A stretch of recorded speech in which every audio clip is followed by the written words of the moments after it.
안녕하세요. 마더텅 순수학 대표 강사 최희남 선생님입니다. 이번 문제는 2020학년도 사관학교 나형 20번 문제인데요. 자, 최고창의 개수가 1인 4차 함수 fx에 대해서 우리 gx 함수를 fx가 a보다 크거나 같았을 때는 fx로, 그 다음에 fx가 a보다 작았을 때는 2a-fx로 두자라고 두었습니다. 여러분들은 이 두 식을 볼 때 fx가 a보다 크거나 같으면 fx를 선택을 하고요. 그러니까 y값을 기준으로 준 거야. y값이 a보다 크거나 같으면 fx, y값이 a보다 작으면 2a 빼기 fx라고 주어져 있는데 이 두 함수를 보자마자 여러분들 대칭성에 대한 얘기를 좀 읽어줬으면 좋겠어요. 네, 굉장히 자주 등장하는 주제이기도 하니까. 자, 이게 무슨 얘기냐면은 쌤이 그냥 간단하게 한번 생각을 해볼게요. 예를 들어서 우리 2차 함수 형태 여러분들 좀 편하게 보기 쉽게 이렇게 기본적인 형태에서 한번 시작을 해볼게요. y는 fx가 있다라고 한번 생각을 해보세요.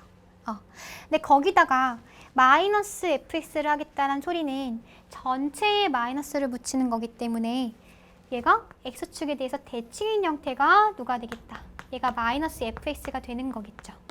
맞아요. 근데 거기에 2a만큼을 더했어요. 그럼 2a만큼을 더하겠다는 소리는 y축 방향으로 2a만큼 지금 올리겠다는 소리, 뭐 음수일 수도 있고요. 그래서 쌤은 그냥 a가 양수라고 생각하고 올리겠다. 그럼 요만큼이 지금 얼만큼이 되죠? 얘가 2a만큼이 되는 거겠죠. 그쵸? 그럼 실제로 마이너스 fx 더하기 2a랑 y는 fx 요 상황은 어떻게 될까요? 얘는 정확하게 y는 a에 대해서 대칭인 형태의 그래프가 될 겁니다. 왜요? 볼게요. 두 함수를 더해보세요. 더해주면 항상 얼마? fx랑 요 함수 쌤이 그냥 통째로 뭐 hx라고 두겠습니다. hx 두 개 더해주면 항상 2a예요. 항상 2a. 즉 이런 fx 함수 값이랑 같은 라인에 있는 요 마이너스 fx 더하기 2a 요 함수값을 항상 더한 다음에 걔를 더해주면 항상 2a가 되는데 거기서 나누기 2를 해볼게요. 그 얘기는 얘를 반땡하겠다는 소리가 되겠죠. 그게 항상 누가 되는 거예요? 걔가 항상 a가 되는 거예요. 이런 y는 a라는 선 위에 있게 된다는 얘기예요. 이해가 돼요? 그래서 저 fx랑 2a-fx라는 함수는 y는 a에 대해서 정확하게 대칭인 형태의 그래프가 되겠구나 라는 것도 우리가 알고 있다면 이 문제를 풀어나가는 데 조금 도움이 될 수도 있겠죠. 그쵸? 자, 그랬을 때 두 함수 fx, gx가 다음 조건을 만족한다. 함수 gx는 x는 4에서만 미분 가능하지 않대요. 미분 불가능한 지점이 딱 한 군데만 있어야 되는 거고요.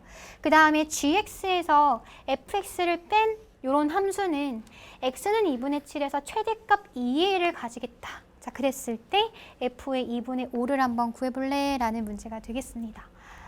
fx는 최고차항 계수가 1인 4차 함수라는 지금 힌트가 주어졌고 우리가 문제 속에서 f의 2분의 5를 구하고자 하고 있으니 fx에 대한 식을 좀 세팅을 해봐야 되지 않겠냐라는 좀 방향이 설정이 됐습니다. 자, 그럼 이 가나 조건을 어떻게 해석할 거야? 자, 그거 한번 가보도록 할게요. 다시 gx 그래프가 최고차항 계수가 1인 4차 함수라는 것만 알고 있지 4차 함수 그래프 개형 그럼 머릿속에서 여러분 떠올리셔야 되겠죠. 어떤 그래프 떠올릴 수 있어요? 그냥 가장 기본적인 이런 W자 모양? 이런 거 한번 생각해 보도록 할게요. 네, 잘 모르겠으면 그냥 한번 구해보는 거예요. 보면서 우리가 그 조건에 맞는 그래프를 찾아가는 요거는 정말 중요한 연습입니다. 아시겠죠? 네, 그래서 이런 모양이라고 치죠. 근데 fx란 이 두 함수는 a보다 크거나 같으면 fx를 선택하고 a보다 작으면 이런 애들을 선택한다며. 맞죠? 그럼 y는 a라는 게 도대체 어디 있는지 그것도 몰라요. 모르겠지만 예를 들어서 y는 a라는 함수가 이런 식으로 있다라고 한번 생각을 해볼까? 괜찮아요? 그럼 y는 a보다 크거나 같은 부분은 그대로 선택을 할 거예요. 그대로 선택을 할 것이고 a보다 작은 부분은 아까 뭐라 그랬죠? 이 함수가 y는 뭐에 대해서? a에 대해서 대칭이라 그랬죠. 그래프 바로 그릴 수 있다는 거예요. 그러면 2a-fx 그래프는요. 요만큼 a보다 작은 부분을 a를 기준으로 꺾어 올린 형태의 그래프 이렇게 될 거고요. 그 다음 얘도 마찬가지로 요 밑에 있는 부분을 꺾어 올린 형태의 그래프가 되겠다는 소리예요. 그래서 이런 애들이 지금 누가 되겠다? 우리가 원하는 gx 그래프가 되는 겁니다. 괜찮죠? 근데 이런 애가 x는 4에서만 미분 가능하지 않아야 돼요. 근데 벌써 미분 불가능점이 하나, 둘, 셋, 네 개나 돼버렸으니까 이거는 우리가 원하는 게 아니란 소리가 되는 거겠죠. 그쵸? 마치 우리가 x축에서 절대값 있는 그래프 음수인 거 꺾어 올리면서 미분 불가능한 점 찾았었던 것처럼 지금은 x축이 아니라 그냥 y는 a라는 직선을 기준으로 꺾어 올리는데 그때 미분 불가능한 점이 무조건 한 개만 발생해야 돼. 그렇게 해석할 수가 있다는 소리예요. 이해가 됐죠? 아, 그럼 4차 함수 이런 건 어떨까? 이런 거 어때요? 그냥 2차 함수 형태 모양 같은 거 방금 얘기했죠. y는 a라는 직선을 기준으로 음수인 부분이 꺾어 올라가면서 이런 형태의 그래프가 우리의 gx 그래프가 될 것인데 이런 그래프 역시 미분 불가능한 지점이 2개나 생겨버려. 맞아요? 그러면 꺾어 올라가면서 미분 가능하려면 우리가 x축에서 생각을 했듯이 절대값 함수의 미분 가능성을 생각했듯이 이 점에서의 적어도 하나 정도는 만나는 교점 중에 하나 정도는 미분계수값이 0이 돼야 되죠. 다시 얘기해서 이런 함수죠. 4차 함수 기억 뭔가 멈췄다가 가는 거 이런 점에서 미분계수가 0이라고 한번 생각을 해보자고요. 그러면 y는 a가 이렇게 있었을 때 a보다 크다면 이런 애들을 선택하게 될 거고요. 맞죠? 그 다음에 음수인 부분은 y는 a에 꺾어 올릴 거예요. 왜냐하면 y는 a에 대해서 대칭인 그래프가 만들어지는 거니까. 그래서 이런 부분은 이렇게 꺾어 올라가고 여기는 다시 부드럽게 연결이 되는 거죠. 그쵸? 왜? 이 점에서의 미분계수 값이 뭐였었거든? 미분계수 값이 0이었었기 때문에 꺾어 올리더라도 미분계수 값이 0이에요. 다시 해서 이런 애들은 미분 가능하게 되는 거죠. 이게 우리가 원하는 상황이잖아. 미분 불가능한 점이 하나인 상황. 됐어요? 아, 그래서 이런 경우는 이런 점이 뭐가 되면 되겠구나. 4가 되면 되겠구나. 왜냐면 x는 4에서만 미분 가능하지 않다라고 했었으니까. 좋아요, 좋아요. 근데 사실 이쪽 그림 말고도 이제 이런 그림 생각했다면 우리가 사실 2가지 가능성이 있는 거죠. 요거 말고도 이쪽에서 미분계수 값이 0이다가 이렇게 극소값 가져도 되는 거잖아. 맞죠? 그래서 y는 a가 이렇게 있어도 이때는 어디서 미분 가능하지 않겠어요? 요런 지점이 되겠죠. 얘가 꺾어 올라가면서 뾰족점이 생겨버릴 거니까. 그래서 우리 크게 요 후보, 요 후보 2개의 후보를 찾아냈습니다. 괜찮죠? 네, 나조건. 근데 gx에서 fx를 뺀 함수는 x는 2분의 7에서 최대값 2a를 가져. 이건 또 어떻게 해석할 건데? 보세요. 우리 아까 쌤이 맨 처음에 흰색 그래프는 무슨 함수였었죠? y는 fx 그래프였었습니다. 요 함수요. 맞아요. 그 다음 gx 그래프는 누군데? 쌤이 빨간색으로? 빨간색 있으니까 주황색으로 한번 그려볼게요. gx 그래프는 이거, 요거, 그 다음에 여기서 미분계수값 0이면서 이렇게 선택되는 애들이 누구였었죠? 얘가 gx 그래프예요. 맞아요. 근데 gx에서 fx를 빼겠대. 그럼 요 4라는 점을 기준으로 4보다 작았을 때는 gx나 fx나 걔가 걔잖아. 맞죠? 그러면 g에서 fx 빼면은 걔는 함수값이 얼마겠어요? 0이에요. fx나 gx나 같은 값이기 때문에 이때 함수값은 계속 0입니다. 쌤이 지금 g 빼기 f를 생각하고 있는 거예요. 0이죠. 그러다가 4보다 이제 커져버리는 순간 gx와 fx 차는 요만큼이 되겠죠. 그쵸? 점점 그 차이가 커지다가 어디서 가장 커지겠어요? 요런 지점에서 최대가 될 거예요. 요 지금 차이가 가장 큰 게 요 지점이 될 거잖아. 그쵸? 그래서 점점 커지다가 엄청 커질 거예요. 요 지점에서. 그러다가 다시 뭐 하겠어요? 다시 작아지겠죠. 맞아요. 다시 작아지겠죠. 그러다가 여기서부터도 요 점을 기준으로는 요 점보다 컸을 때는 또다시 fx나 gx나 똑같으니까 다시 함수값이 얼마다? 두 함수의 차는 다시 0이 될 거예요. 쌤이 대충 그린 거예요. 네. 그러면 두 함수와의 차가 최대가 되는 지점이 2분의 7이라고 했으니 이런 지점이 지금 뭐가 되는 거예요? 2분의 7이 돼야 돼요. 이 말이 돼요? 2분의 7은 4보다 작은디? 3.5가 4보다 클 수 없잖아. 그쵸? 탈락. 얘네. 이거였던 거네.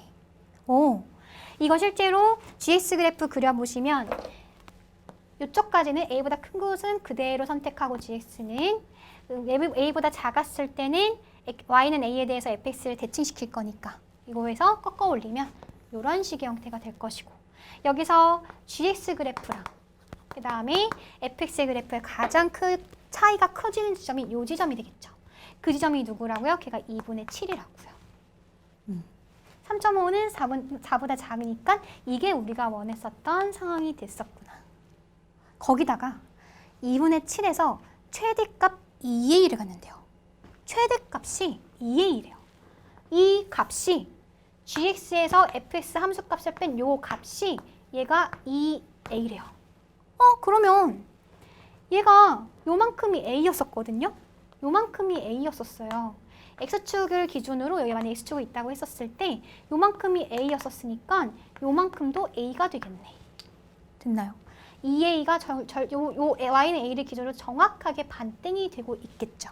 다 찾았다. 이 상황을 우리가 그러면 이제 좌표평면 상에서 좌표축을 설정해 놓고 다시 한번 해석을 해보겠습니다. 자, 이 상황은요. x축이 이렇게 있어요. 여기다 밑에다 그려볼까요? x축이 이렇게 있고 그 다음에 y는 a라는 지점에서 어떻게 돼요? y는 a라는 지점에서 이렇게 지금 뭔가 미분계수 값이 0인 상태에서 내려오고 있었을 거예요. 맞죠? 네. 그래서 이 상황 y축은 설정 안 할게요. 이렇게 내려오다가 어디서 x축에서 이렇게 접하고 증가하는 형태의 함수가 fx다. 자, 우리 f의 2분의 5 값을 구할 거기 때문에 fx씩 세팅하는 게 우리의 주 목표였었어요. 아까 문제 읽으면 세팅해 나갔었죠. 그 다음에 이 값이 얼마다? 이 값이 y는 a고요. 맞나요? 네. 그리고요. 요 값이 지금 얼마예요? y는 a랑 만나는 요 지점이 얼마다? 얘가 4였었습니다. 또한 2분의 7에서 2a라는 지금 함수값을 가졌잖아요. 아까 두 함수의 차. x는 2분의 7이었을 때 그 상황이 어느 상황인데 여기죠. x는 2분의 7이었을 때가 요 상황이었어요. 요 상황을 갖는 상황이 이렇게 지금 극소값을 갖는 그런 지점이었던 거죠. 됐나요? 식만 세팅하면 끝나. 근데 요 점은 지금 모르니까 얘를 뭐라고 둘까요? 뭐 알파? 이렇게 둡시다. 네, 끝났습니다. 뭐 하겠다? fx식을 한번 세팅을 해보겠다는 소리. 자, 이거 어떻게 할 거냐면은 이렇게 가볼게요. 얘가 실제로 x축은 아니지만 y는 a를 x축처럼 한번 바라볼게요. 이게 이제 x축이라고 생각해보세요. 그러면 알파에서 3중근을 갖고 4에서 교점을 갖는 거니까 여기서 지금 실근 하나를 갖고 있는 거니까 fx는 알파에서 3중근 x-알파 세제곱 그 다음에 x 빼기 4 얘네들이 인수로 갖고 있는 거겠죠. 얘를 x축으로 봤었을 때 괜찮아요? 근데 실제로 얘는 x축이 아니라 a만큼 x축에서 a만큼 올렸다 평행이동했다 라고 생각해주면 되는 거니까 뒤에다가 더하기 a 이렇게 써주시면 되는 겁니다. 좋아요. 또 알파 구할 수 있죠. 그쵸? 알파 구할 수 있습니다. 왜? 우리 2분의 7이라는 지점에서 극소값을 갖는다는 거 알고 있잖아. 맞아요? 그럼 극소값은 f'이 0되는 그 지점이 될 것이고 그 2분의 7을 갖다 집어넣었을 때 0을 만족하는 거니까 미분해주면 a 날아가면서 알파에 대한 식만 남아가지고 알파값 구할 수 있어요. 근데 쌤은 여러분들 뭐 이렇게 계산할 수도 있지만 비율 관계를 한번 써보도록 할게요. 자, 이런 상황에서 이런 극소를 갖는 지점, 극값을 갖는 지점이죠. 그런 지점은요, 요 인수만큼의 b를 따라갑니다. 알파랑 4 있는 그 점을 기준으로 몇 대 몇? 3대 1이 돼요. 됐어요? 그러면 알파와 4의 3대 1 내분점이 2분의 7이 되는 거니까 4분의 2개 더한 거에다가 크로스 12 플러스 알파 값이 2분의 7 되면 돼요. 그럼 결국에는 이거 4분의 14가 되는 거니까 14가 12 플러스 알파 값이 될 거고 알파 값이 얼마가 되겠구나. 얘가 2가 되겠구나 라는 것도 구해줄 수가 있습니다. 얘가 얼마라고요? 얘가 2예요. 자, 이 비율 관계를 모른다면은 아까 쌤이 얘기했듯이 미분해서 2분의 7 돼가지고 0 되는 그 알파값 찾아주시면 돼요. 따라서 fx가 거의 좀 다 완성이 되고 있어요. fx는 x-2의 세제곱에 x 빼기 4 플러스 a 이렇게 생겼을 거예요. 됐죠? 그 다음 또 알 수 있는 거 뭐가 있을까?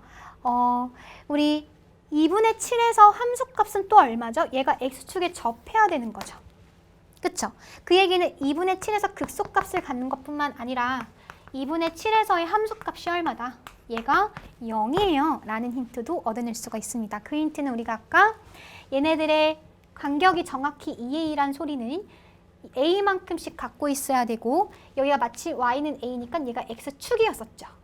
거기서 알아낸 정보였었어요. 그래서 2분의 7을 넣었을 때 0이 나와야 되는 거니까 2분의 7 갖다 집어넣어주면 얘는 2분의 3의 세제곱인 거니까 8분의 27. 그 다음 얘는 2분의 7에서 4 빼주면은 마이너스 2분의 1 더하기 a 값이 얼마다? 0. 오케이. 그래서 우리의 a 값이 얼마가 되겠구나? 얘는 16분의 27이 되겠구나 라는 것을 알 수가 있습니다. 네. 그래서 얘가 얼마라고요? 16분의 27이에요. 따라서 최종적으로 문제에서는 f2분의 얼마를 구하라고 했었죠? 2분의 5를 구하라고 했었죠. f2분의 5를 구하세요 라고 했으니까 2분의 5 갖다 집어넣어주면 2분의 4가 날아가는 거니까 2분의 1의 세제곱 8분의 1. 그 다음에 2분의 5에서 4 빼주시면 2분의 8 빼는 거니까 마이너스 2분의 3. 맞죠? 그 다음에 더하기 16분의 27 해주면요. 16으로 통분되네요. 16분의 24가 될 것이고 4로 약분시키면은 4, 6에 24. 8로 바로 되겠다. 맞죠? 네, 8로 약분시켜줄게요. 그러면 2분의 3이 되겠구나 라는 것을 알 수가 있겠습니다.